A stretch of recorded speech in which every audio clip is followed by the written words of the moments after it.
Welcome back. In this module, we are going to discuss about programming languages.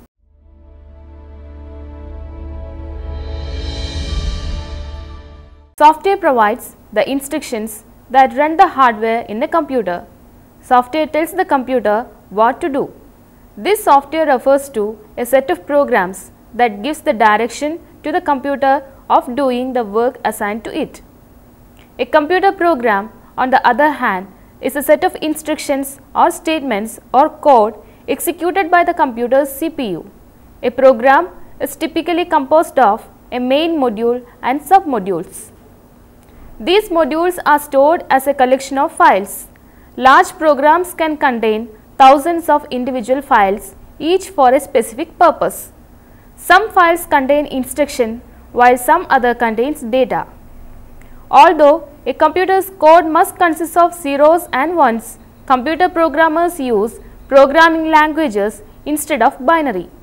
Programming languages helps the programmer to describe a program using a variation of basic English. This is called the source code. Evolution of programming languages. Programming is a way of creating a set of instructions for the computer.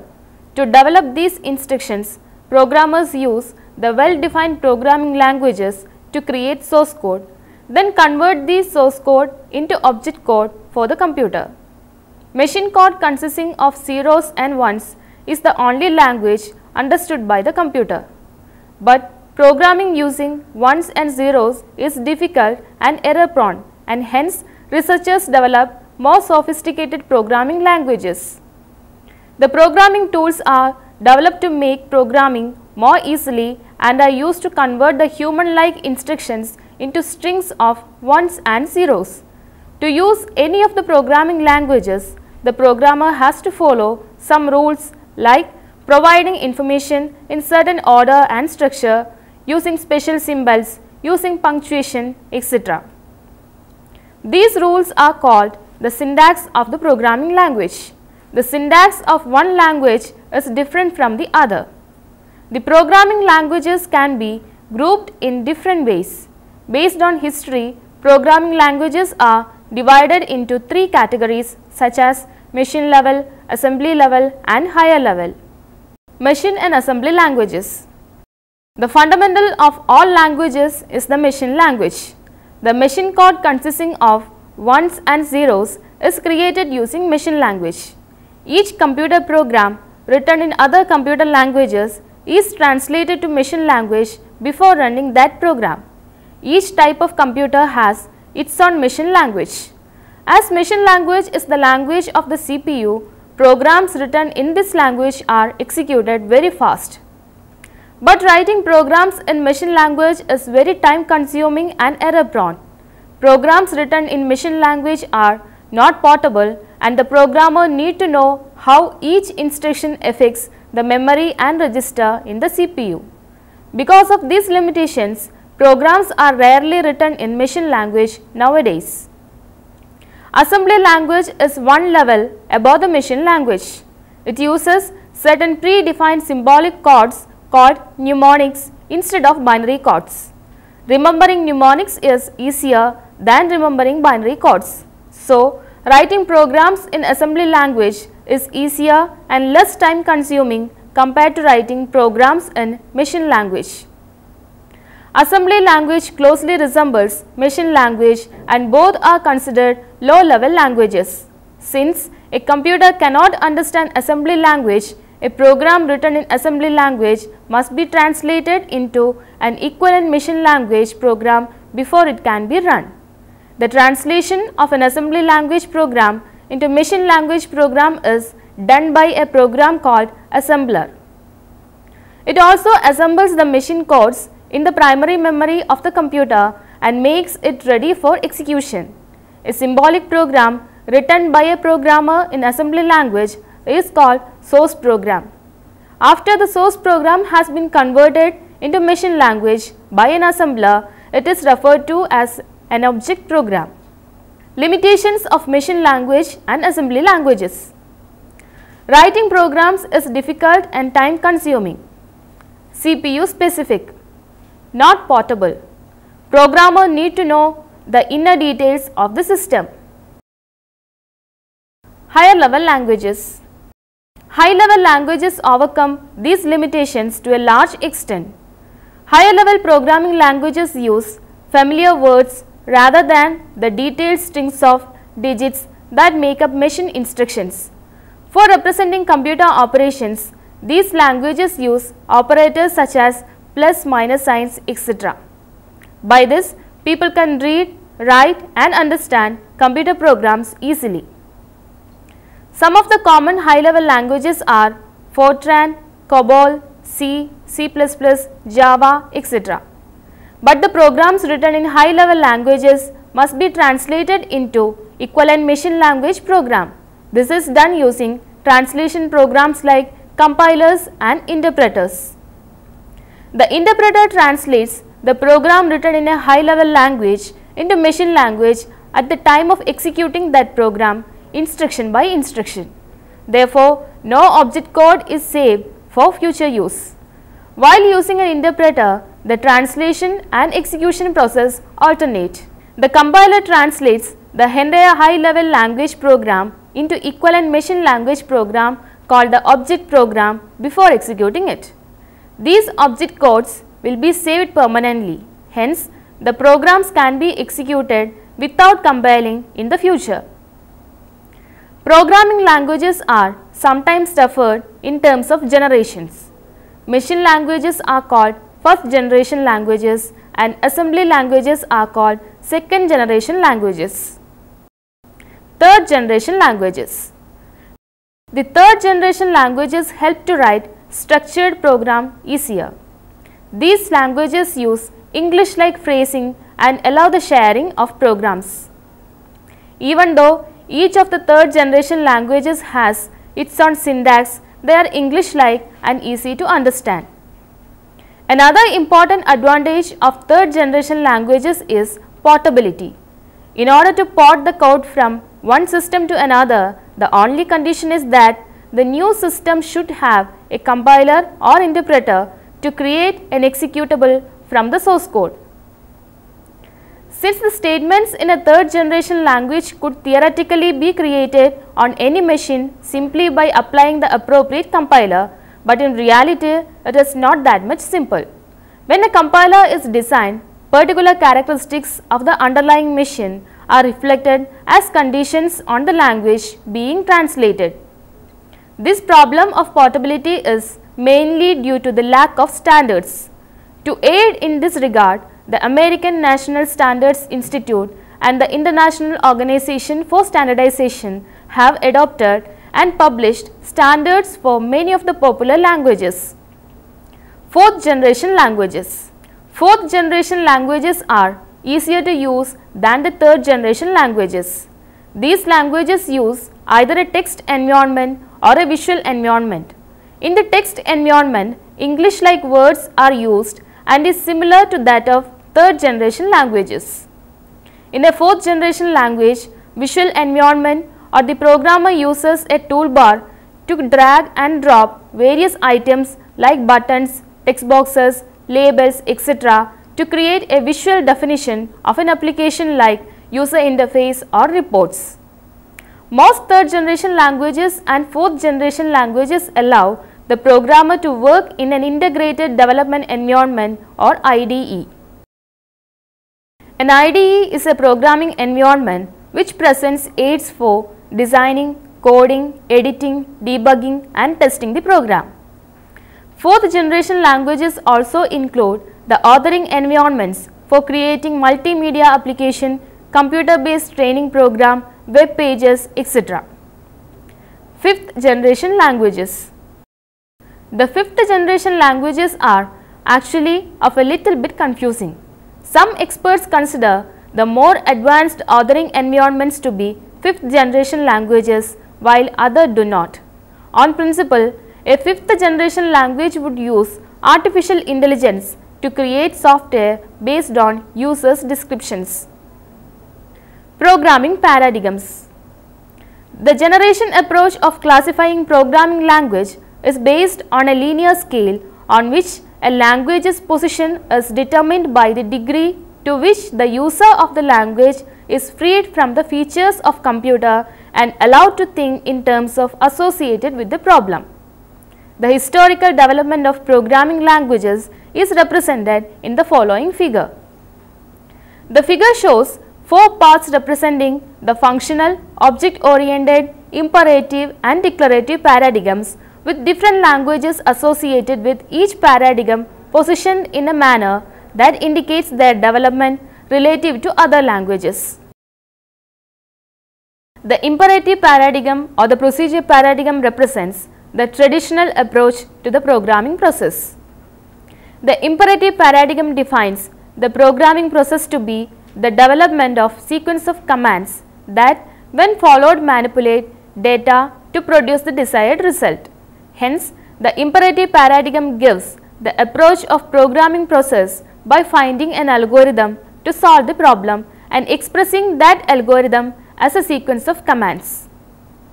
The declarative paradigm asks a programmer to describe the problem to be solved rather than an algorithm to be followed.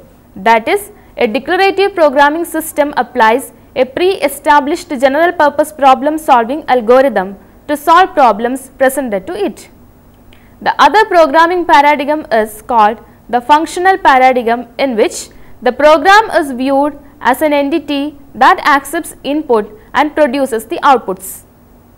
By this paradigm, a program is constructed by connecting smaller predefined program units or predefined functions so that the output from each unit can be fed as the input to the next unit.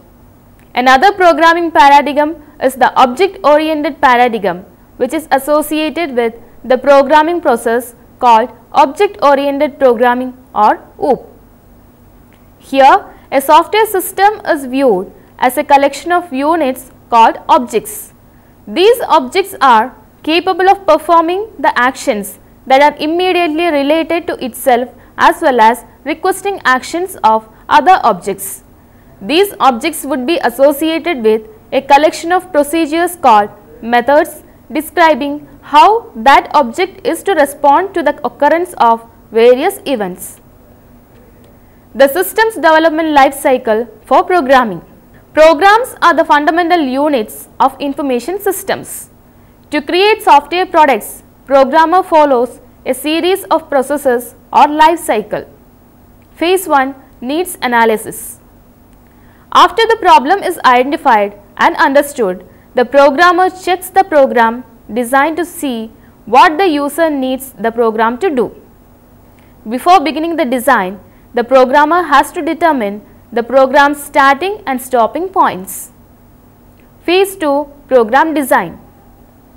In the design stage, the programmer will figure out the logic for coding. Many tools are used for designing, such as IPO charts for structured programming, circles and message pipes for object-oriented programming, and pseudocode, etc. Phase 3, development. Development or coding involves writing and testing the source code. The programmer writes codes to implement the requirements of the user. For the coding, the programmer can use a text editor or a visual editor. While coding, there are chances for errors or bugs in the program. The two main types of bugs are syntax errors and logic errors. The syntax errors occur when the rules of the programming languages are violated. The compiler or interpreter will point out these errors, and hence finding out this type of errors is relatively easy. Logic errors or the mistakes in algorithm are difficult to find out and may not even noticed before implementation. The process of identifying and eliminating these errors is called debugging. Phase 4, implementation. Implementation involves installing software and allowing users to test it by using. This step often consists of a lot of documentation both inside the code and in the form of manuals for the users. Before implementation, all the misconceptions of the programmer about the codes are found and fixed. Phase 5, maintenance. Maintenance starts as soon as the program is installed. Work continues due to several reasons. Some minor bugs may not have been fixed at the time of program release. Sometimes there may be some minor additions or sometimes major modifications in response to the user requests. This is the longest phase of the program development life cycle, which lasts for several years. Traditional programming concepts. Here we are going to have a discussion on some of the concepts found in imperative and object-oriented programming languages. C is a third generation imperative language. C++ is an object-oriented language which is an extension of C. Java and C# are object-oriented languages derived from C++.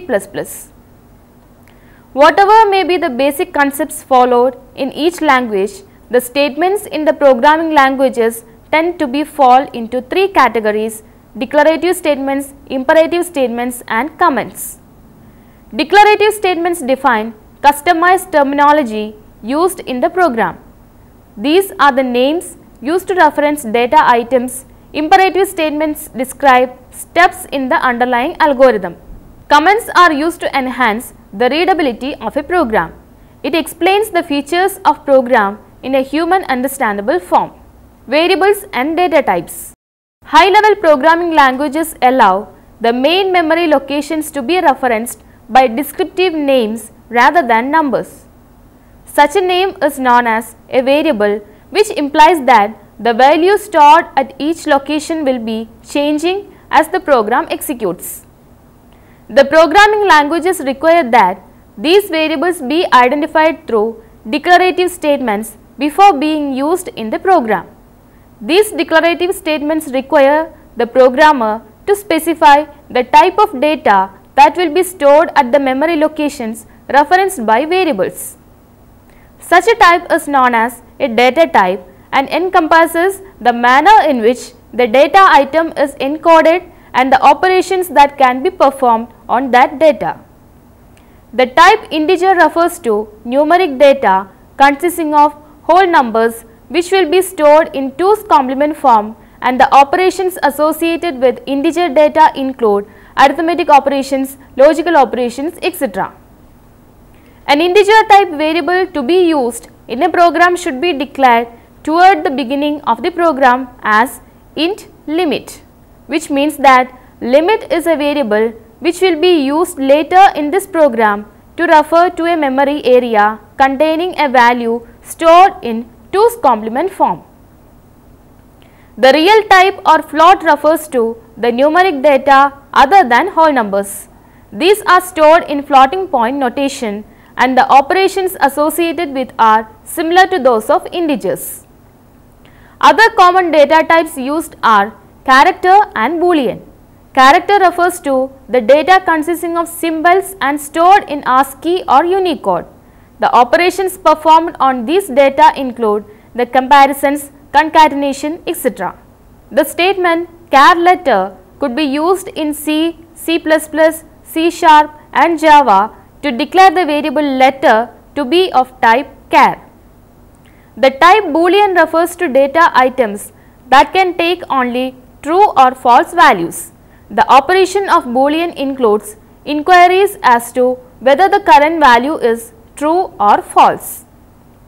The types such as int, char, float, boolean are called the primitive types. The translator uses the knowledge from the declaration statements to translate it into machine language and to signal the errors in operation. Data structure. The programs are often associated with certain data structure, which is the conceptual shape or arrangement of data.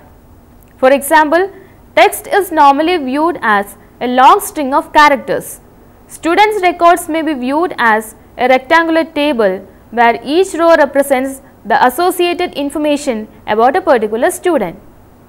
One common data structure used in programming languages is the homogeneous array, which is a collection of values of the same type.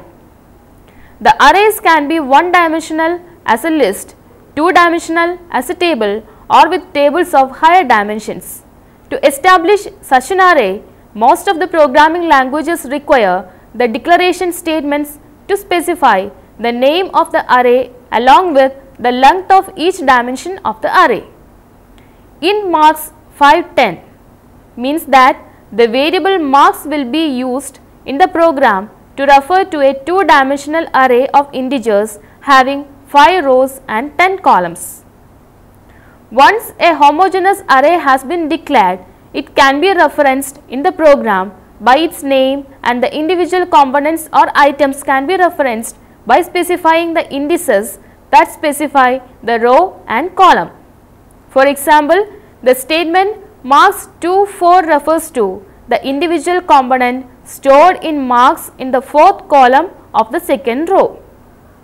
There is also a heterogeneous array which represents a block of data in which different elements can have different types. These are referred to as structure and declared as struct open brace char name of 20 int age float grade point then close brace student, which says that variable student is referred to a structure consisting of 3 members called name, age and grade point, constants and literals. Sometimes a fixed predetermined value is used in the program.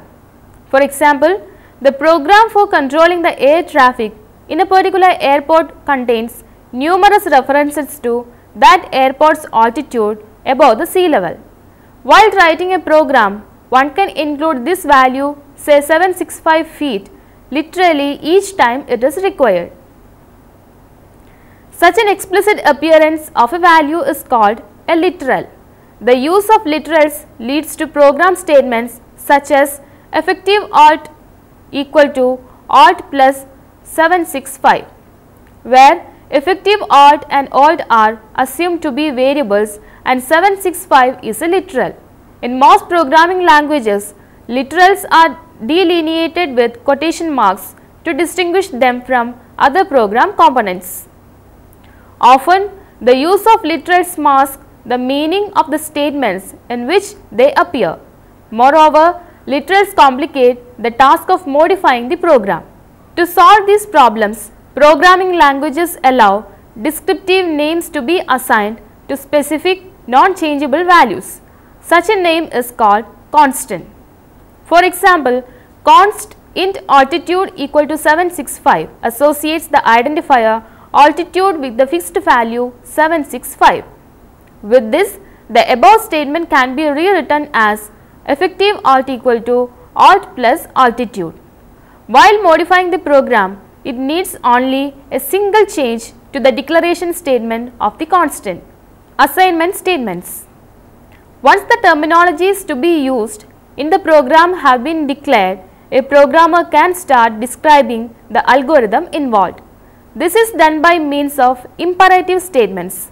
The most basic imperative statement is the assignment statement, which requests that a value be assigned to a variable. The statement sum equal to num1 plus num2 in C, C++, C# and Java requests that the sum of num1 and num2 be assigned to the variable sum. The power of assignment statements comes from the scope of expressions that can appear on the right side of the statement. Many programming languages allow the use of one symbol to represent more than one operation. In these cases, the meaning of the symbol is determined by the data type of the operands. For example, the symbol plus represents addition when used with numeric, and the same symbol when used with the character strings results in concatenation. Such multiple use of an operation symbol is called overloading. Control statements. A control statement is an imperative statement that alters the execution sequence of the program. Modern languages are designed with control statements that allow an entire branching structure to be expressed within a single statement. The commonly used control structures in high-level programming languages are if then else, while, case and for. The if then else allows a choice between two options, and a while repeats the statements if the specified condition is true.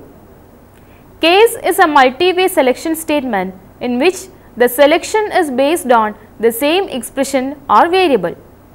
The for is a loop structure similar to while, but the difference is that the initialization, modification and the termination of loop is incorporated in a parenthetical structure within the single statement. Comments. Though the programming language is well designed, additional information is helpful when a human tries to read and understand a well-featured program. For this, the programming languages provide ways of inserting explanatory statements called comments within the program. These statements are ignored by the translator. Without such documentation, large complex programs are difficult for a programmer other than its developer to understand and modify if necessary. There are two common ways of inserting comments in a program.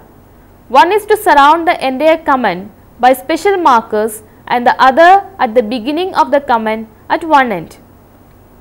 The single line comments are marked as to begin with double slashes, while the other to be surrounded by slash star and star slash. Double slash, this is a comment, and slash star, this is a comment, star slash are valid comments. A good approach to put comments is by collecting the comments that relate to a single program and put it at the beginning of the unit. This will increase the readability of the program. Let us summarize the module. In this module, we have discussed the basic features of a programming language. We covered the topics such as the history and evolution of programming languages, the fundamental building blocks of the programming language such as variables, data types, data structures, constants, literals and the control constructs.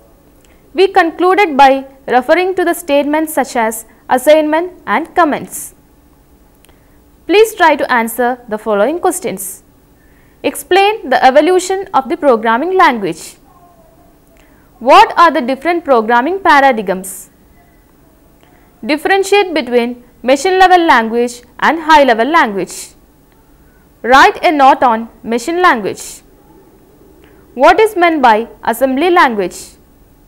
Explain the system development life cycle for programming. What is meant by a data structure? What is the role of comments in programming? Hope you enjoyed this session. See you next time. Until then, bye.